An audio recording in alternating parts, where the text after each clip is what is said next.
코스피가 오전 대부분 하락권을 맴돌면서 비상계엄 사태 이후 이틀째 하락세입니다. 간밤 뉴욕 증시는 3대 지수 모두 역대 최고치를 기록했습니다.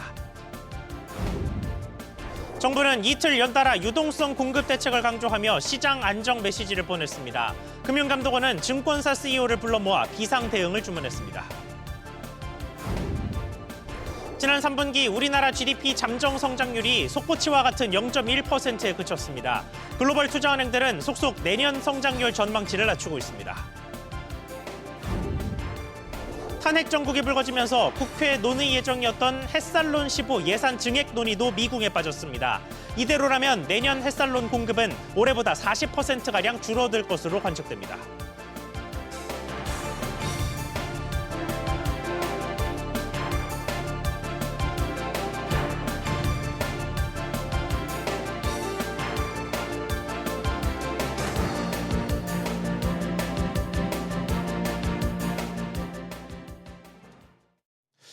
여러분 안녕하십니까? 뉴스 시작하겠습니다. 우리 시장의 비상계엄 여파가 여전히 계속되고 있습니다. 원달러 환율도 1,410원대에서 고착화되는 양상입니다.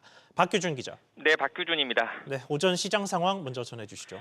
네, 코스피는 오늘도 외국인 매도세 2,460선에서 등락하고 있습니다. 11시 20분 기준으로 코스피는 어제보다 0.25% 떨어진 2,457선에서 거래되고 있는데요.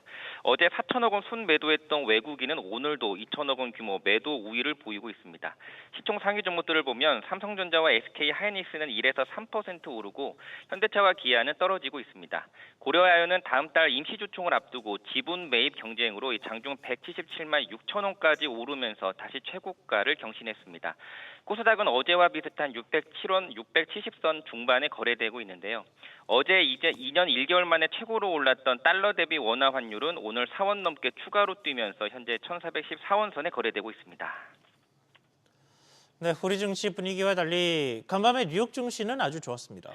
그렇습니다. 뉴욕 증시 3대 지수는 모두 종가 기준 역대 최고가 기록을 다시 썼습니다. 다우 지수는 0.69% 올라 사상 처음으로 4만 5천을 돌파했습니다. S&P 500 지수는 0.61%, 나스닥도 1.3% 뛰었습니다. 기술주의 실적 개선과 미 경제 낙관론이 증시 상승을 이끌었는데요. 특히 소프트웨어 업체인 세일즈포스가 시장 기대치를 웃돈 3분기 실적을 내놓으면서 11% 급등했고요. 반도체 기업 마블 테크놀로지도 실적 호조에 23% 크게 올랐습니다. 간밤 제롬 파월 미 연준 의장은 미 경제 상황에 대해 놀라울 정도로 좋다며 통화정책 현 위치에 매우 긍정적으로 생각한다고 말했습니다. SBS 비즈 박규준입니다. 이런 시장 불안을 잠재우기 위해서 한국은행과 경제당국은 연이틀 시장 안정 메시지를 쏟아내고 있습니다. 오늘 방금 전에 나온 메시지들 연달아 짚어보겠습니다. 황인표 기자. 네, 황인표입니다. 네, 먼저 이창용 한흥 총재가 조금 전에 기자들을 만났는데 어떤 이야기 나왔습니까? 네, 이창용 한국은행 총재는 한국은행에서 기자들을 만나 이 탄핵 정국에 들어가더라도 경제에 큰 영향이 없을 것이라고 말했습니다. 이 총재는 과거 박근혜 전 대통령 탄핵 당시를 보면 이 장기적으로 경제에 끼치는 영향이 적었다며 정치와 경제가 분리돼 있기 때문이라고 밝혔습니다. 추가 금리 인하와 관련해선 지금으로선 경제 전망이 바뀌지 않았다고 말해 인하 가능성에 선을 그었습니다. 다만 탄핵 정국 중 예상치 못한 상황으로 경제 전망이 바뀔 경우 이 금리 역시 인하 등 조정될 수 있음을 내비친 것으로 해석됩니다. 대외 신인도와 관련해선 우리 경제의 조건이 좋고 이 정치와 경제가 분리돼 있기 때문에 신인도에 문제가 없다며 한국 민주주의가 성숙하다고 말했습니다. 이어 이번 일로 해외에서 많은 전화와 이메일을 받았는데 6시간 만에 계엄이 해제됐기 때문에 해외에서는 한국 민주주의 시스템에 문제가 없다고 생각한다고 말했습니다. 네, 이보다 앞서서 오늘 아침에는 최상목 경제부총리와 방금 거론된 이창용 한은 총재 등이 모인 회의도 열렸는데 여기서는 어떤 이야기 또 나왔습니까? 네, 최 부총리는 최대 10조 원 규모의 증권시장 안정펀드뿐만 아니라 40조 원 규모의 채권시장 안정펀드와 회사채 매입 프로그램도 가동하겠다고 말했습니다. 이어 시장 참가자들이 과도한 불안감을 갖기보다 냉정하고 차분하게 대응할 필요가 있다고 덧붙였습니다. 이첩 총리는 신용평가사 S&P도 우리 국가 신용 등급에 실질적 영향이 없다고 평가했다며 이 정부와 한국은행이 시장 변동성에 대해 충분한 대응 역량을 갖추고 있다고 말했습니다. 한편 금감원 관계자도 오늘 아침 서울 여의도 금융투자협회에서 36개 증권사 CEO를 만나 경각심을 갖고 비상 대응 계획을 마련해달라고 당부했습니다. SBS 비즈 황인표입니다. 이런 메시지에도 우려가 계속되는 이유는 이미 우리 경제의 체력이 썩 좋지 못하다는 것 때문입니다. 지난 10월 발표됐던 속보치에 이어서 잠정치 계산에서도 3분기 우리 경제 성장률이 0.1%에 그쳤습니다. 글로벌 투자은행들은 심지어 내년을 더 어둡게 보고 있습니다. 오수영 기자. 네, 오수영입니다. 네, 3분기 성장률부터 보면 이미 사실상 제자리 걸음을 했습니다. 그렇습니다. 지난 2분기 성장률이 마이너스 0.2%로 역성장을 한 이후 3분기 0.1% 성장에 그치면서 답보했습니다. 우리 경제 분기 성장률은 지난해 1분기부터 올해 1분기까지 5분기 연속 플러스 성장을 유지하다가 지난 2분기 마이너스로 전환했고 3분기에도 회복을 못하면서 구조적인 저성장 우려가 커지고 있습니다. 부문별로 보면 수출이 자동차와 화학제품 등을 중심으로 0.2% 줄었고 건설 투자도 3.6% 감소하면서 전체적인 성장률 둔화를 이끌었습니다. 한국은행은 4분기 성장률이 0.5% 이상이면 연간 성장률 전망치인 2.2%를 달성할 수 있다고 내다봤는데요. 내년 성장률 1.9%, 내후년은 1.8%로 전망하면서 저성장 고착화에 빠질 수 있다고 경고했습니다. 한국은행은 계엄 사태의 영향에 대해서는 비교적 빠르게 해제되면서 시장에 미치는 영향은 제한적으로 보고 있다고 했습니다. 네, 다만 한은의 걱정대로 내년에는 1%대 성장이 우려되고 있는데 민간의 전망은 어떻습니까? 네, 글로벌 투자은행들은 우리 경제 내년 성장률 전망치를 낮추고 있습니다. 시티은행은 최근 보고서에서 내년 전망치를 한 달 전 1.8%보다 0.2%포인트 낮춘 1.6%로 제시했습니다. 시티뿐만 아니라 우리 경제 내년 성장률을 1%대 후반으로 낮춘 글로벌 IB들도 8곳에 달았습니다.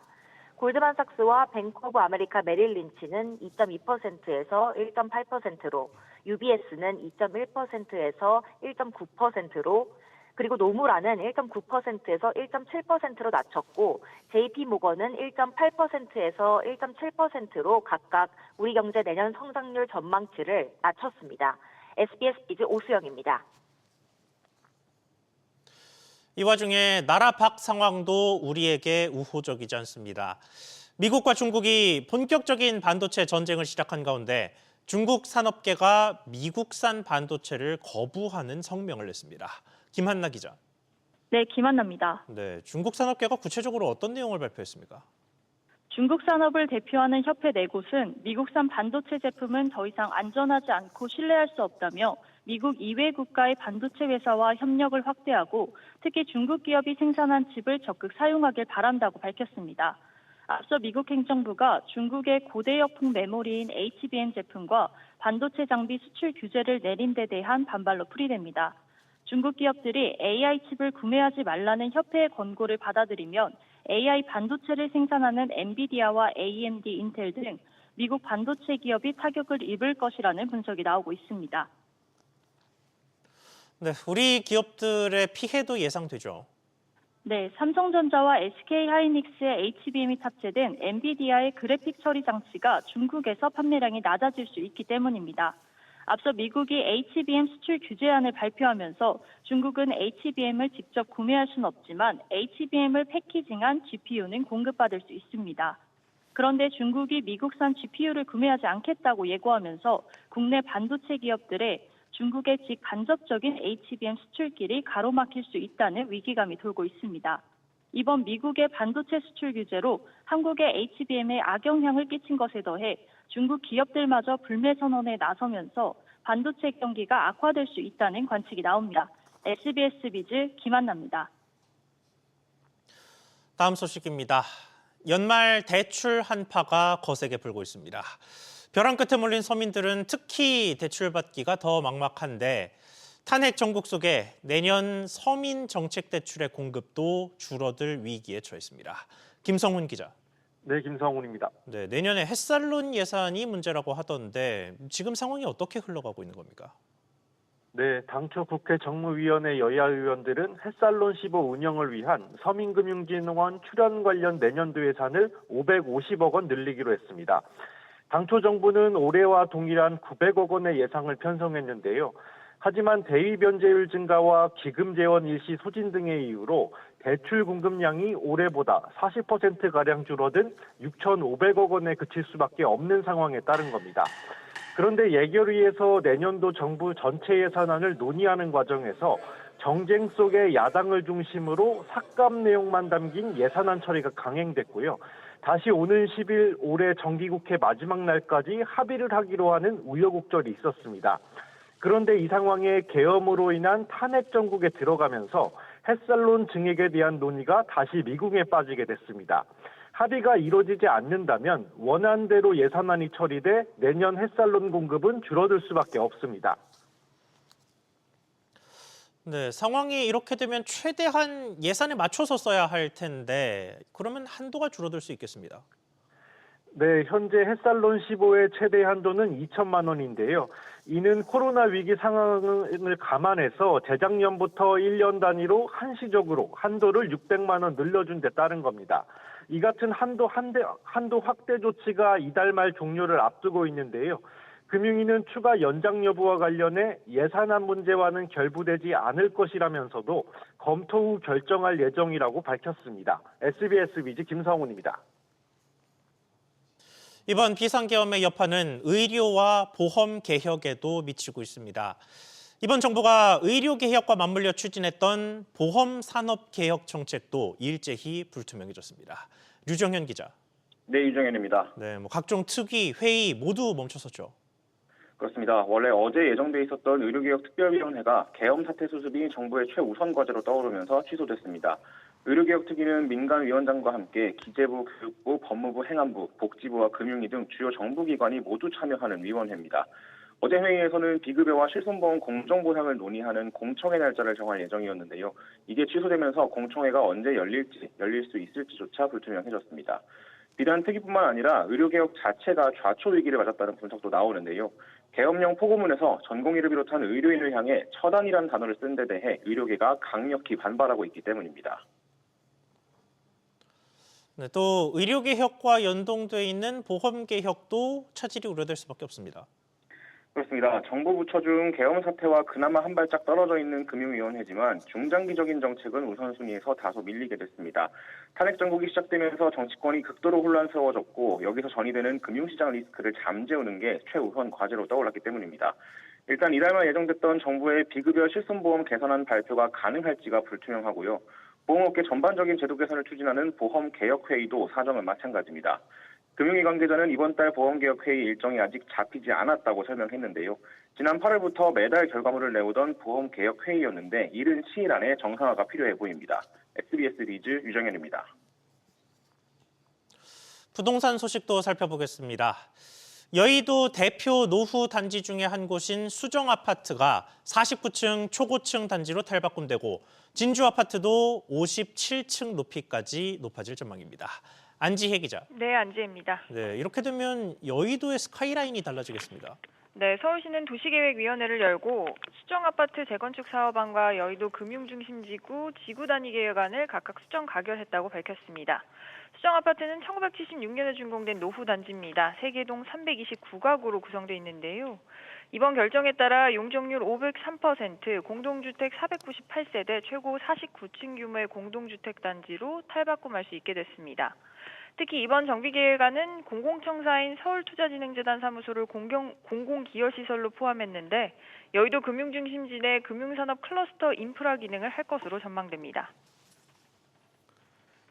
네, 또 근처의 진주아파트는 더 높아진다고요. 그렇습니다. 진주아파트 재건축 사업도 수정 가결됐습니다. 수정아파트보다 1년 늦게 준공된 진주아파트는 4개 동 376가구로 이루어져 있는데요. 용적률 503%, 최고 층수 557층 높이의 공동주택 단지로 변신합니다. 색강변에 위치한 만큼 여의도 색강 생태공원과 연계한 공개 공지가 조성될 예정입니다. 두 단지는 앞으로 정비계획 고시 이후 올해 도입된 건축과 교통, 교육 등 통합 심의를 통해서 건축계획을 확정 또 사업을 본격 추진할 것으로 전망됩니다. SBS 비즈 안지혜입니다. 여러 가지 제도들을 도입하고 있지만 퇴직연금은 여전히 쥐꼬리 수익률이라는 오명을 쉽게 벗어나지 못하고 있습니다.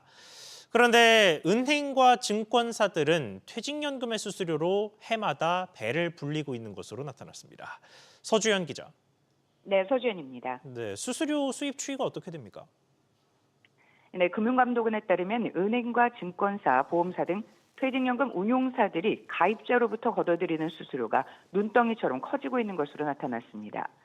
지난 2018년 8,860억 원 수준이던 수수료는 지난해 1조 4,211억 원으로 늘었는데요. 최근 6년으로 보면 7조 원에 달합니다.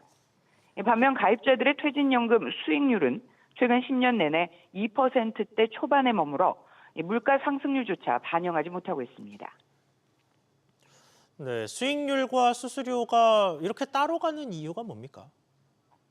네, 수수료가 운용 성과, 즉 수익률과는 전혀 상관없이 적립금 규모에 따라 매겨지기 때문에 퇴직연금 적립 규모가 갈수록 커지는 만큼 수수료도 늘어나고 있는 겁니다. 퇴직연금 적립금은 지난 2018년 190조 원에서 올해 말에는 420조 원대, 10년 뒤인 2033년이면 940조 원대로 천문학적으로 증가할 것으로 예측되는데요. 이에 따라 수수료 규모도 급증할 전망입니다. 전문가들은 적립금 규모에 따라 수수료를 매기는 현행 정률 부과 체계를 금융사 간의 수수료 인하 경쟁을 유도하는 방향으로 개편할 필요가 있다고 지적합니다. SBS 비즈 서주현입니다. 이자 부담이 장기화되고 내수마저 꺾이면서 소상공인들이 벼랑 끝으로 내몰리고 있죠. 정부가 취약 소상공인들의 저리 대출 자금을 추가 공급하고 단기 연체자에 대해선 상환을 연장해 주기로 했습니다. 오정인 기자. 네, 오정인입니다. 네, 구체적인 대책 어떻습니까? 네, 먼저 금융지원 3종 세트를 대폭 확대해 채무 부담을 덜기로 했습니다. 상환 연장 제도의 경영애로 인정 요건을 완화하고 한 달 이내 단기 연체자도 상환 연장이 가능하도록 대상을 확대할 방침입니다. 또 신용 취약 소상공인에 대한 저리 대출 자금을 2천억 원 추가 공급하고요. 성실 상환자에게는 상환 연장이나 대환 대출에 소상공인진흥공단의 대도전 특별 자금을, 전환 보증에는 전환 보증 플러스 특례 보증 등을 신규 공급하기로 했습니다. 내년 새출발기금 채무 조정 규모는 10조 원을 목표로 하고 국민 취업 지원 제도와 같은 원금 감면 우대 요건으로 인정되는 연계 교육 과정도 확대합니다. 또 신속한 채무 조정 지원을 위해서 금융기관의 채무 조정 동의율 현황도 공개한다는 방침입니다. 네, 또 소상공인에 대한 규제 개선 방안도 마련됐어요.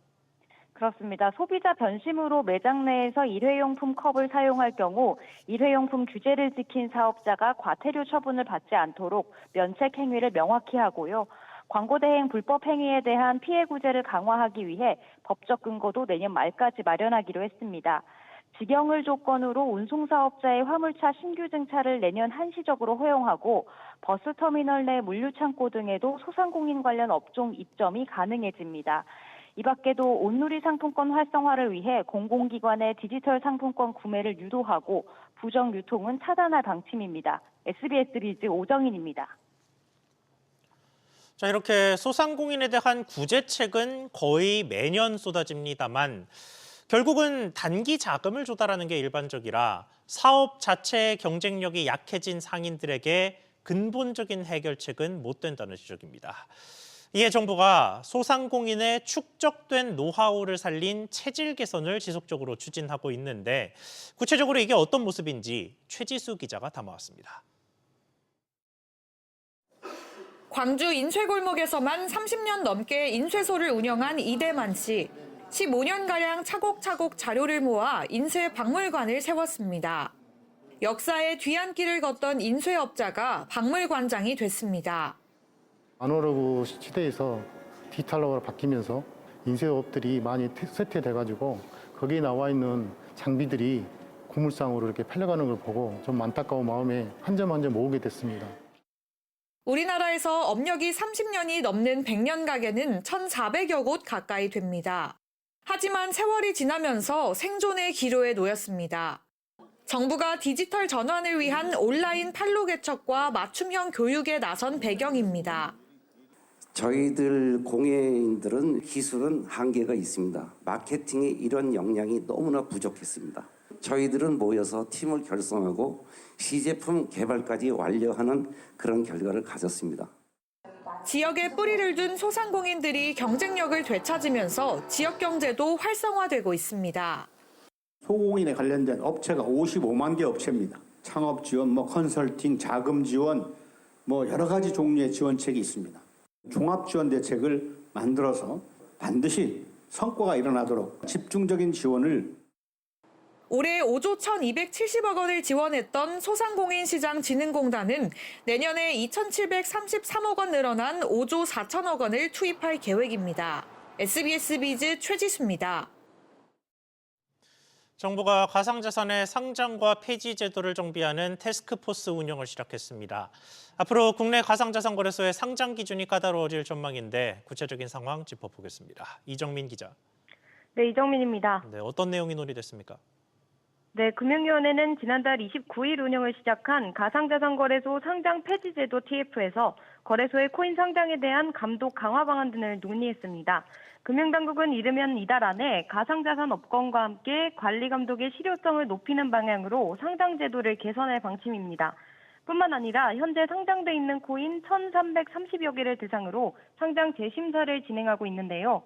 이를 통해 현행 상장 제도의 개선점을 살피겠다는 방침입니다.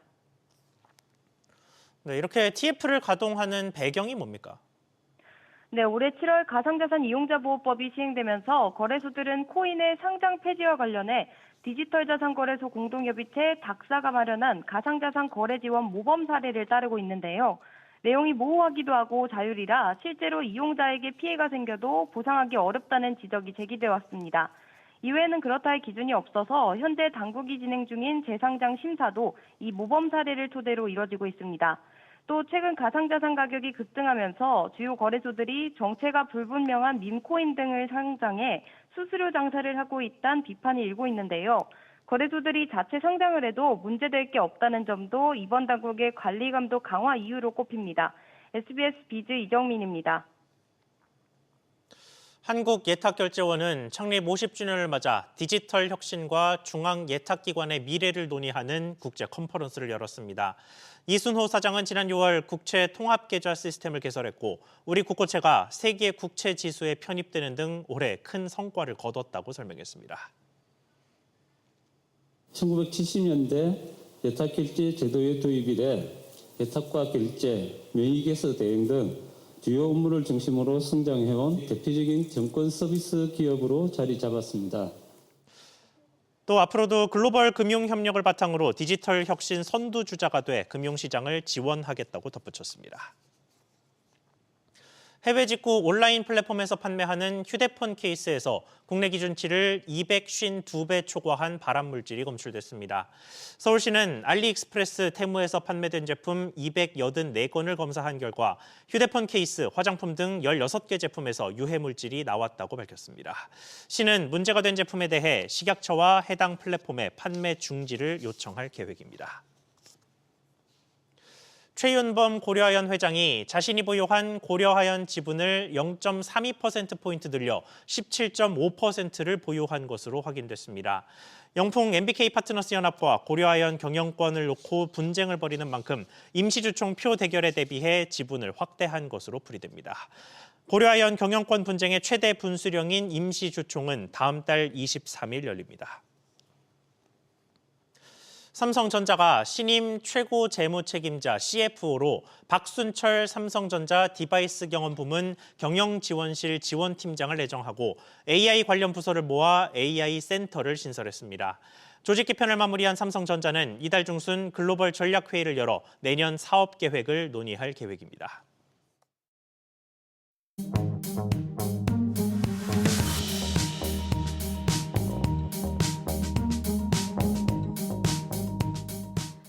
안녕하세요. K웨더 공기지능센터에서 전해드리는 대기오염 예보입니다. 전국 공기질 실황입니다. 대체로 청정한 상태입니다. 다음은 서울시동별 공기질 실황입니다.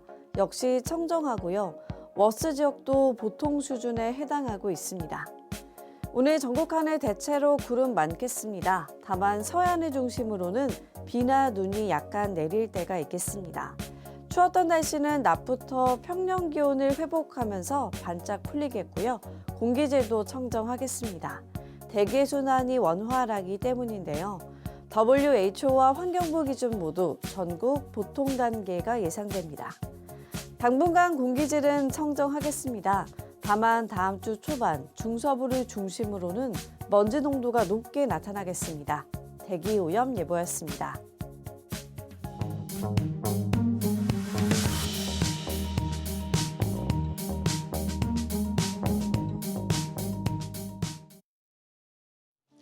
뉴스 마치겠습니다. 시청해주셔서 고맙습니다.